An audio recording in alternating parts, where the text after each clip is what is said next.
karate was something that I needed as part of my mental, emotional and physical development. Got my black belt, first goal, realised I could compete, started to represent Britain as a young talent, won my first All-Stars British Under-21 title in Manchester at Bellevue.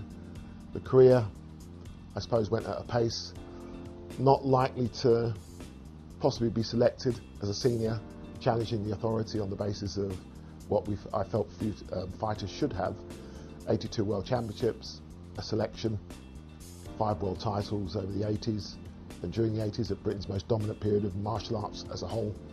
Inner city riots, gold medals having some currency, meeting the then Prime Minister Mrs Thatcher, challenging on the notion that sport for all was sport for a few. Then asked to serve on an inner city review group that would look at sport in the inner cities. Myself again, Clive Lloyd, Steve Ovett, sportsmen and women joined civil servants, public and private sector. End result of that was me being appointed to the GB Sports Council. Back narrative, we visited Moss Side then after the riots to look at what sport would do in the lives of young people in the community.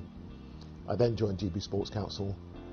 Up to this morning's resignation of David Cameron, I'll have served 5 Prime Ministers in public life, telling the truth to power on how sport can provide an opportunity for young people to develop in life.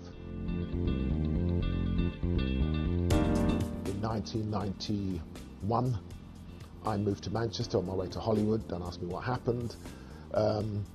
Salford University Business Services, setting up a sports management division.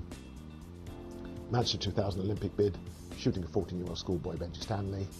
A youth charter was launched. 50 young people from the north met 50 young people from the south at Wembley, and we launched a charter.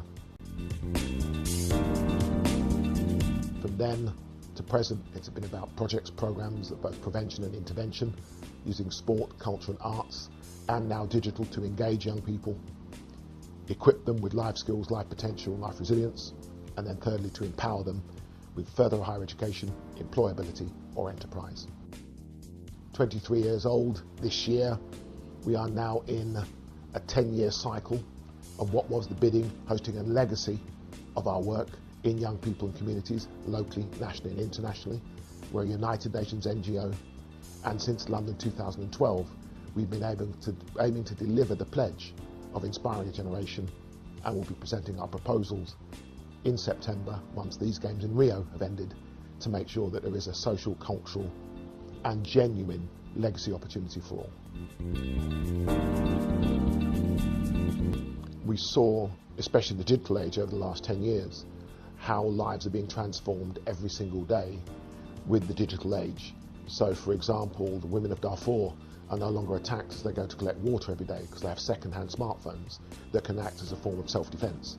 We're seeing crops negotiated and a better price being secured, quite simply because the farmers are able to go onto the World Wide Web, check the crop prices globally and ensure they're getting a fair price. It's the digital age with regards to social media in Nigeria, an extraordinary youth culture.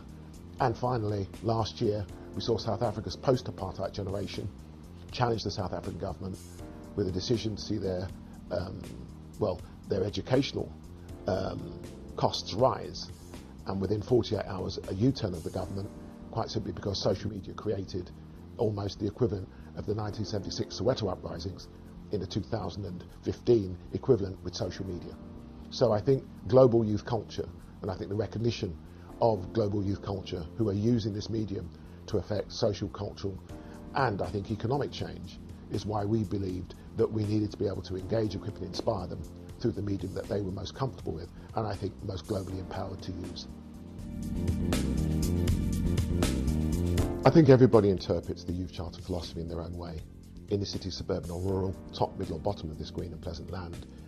I have covered all of that territory, looking at how sport, culture, arts and digital can engage, equip and empower young people and communities. I think what has transpired of late within austerity and how we become more effective and efficient and how we work more collaboratively, that's been a massive challenge.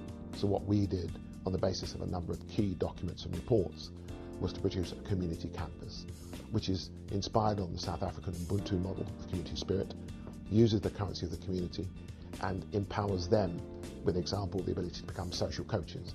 These are now the new 21st century youth workers, but come from a diverse background, public, private, third sector and community sector, all providing that ability to engage, equip and inspire young people to be the best that they can be.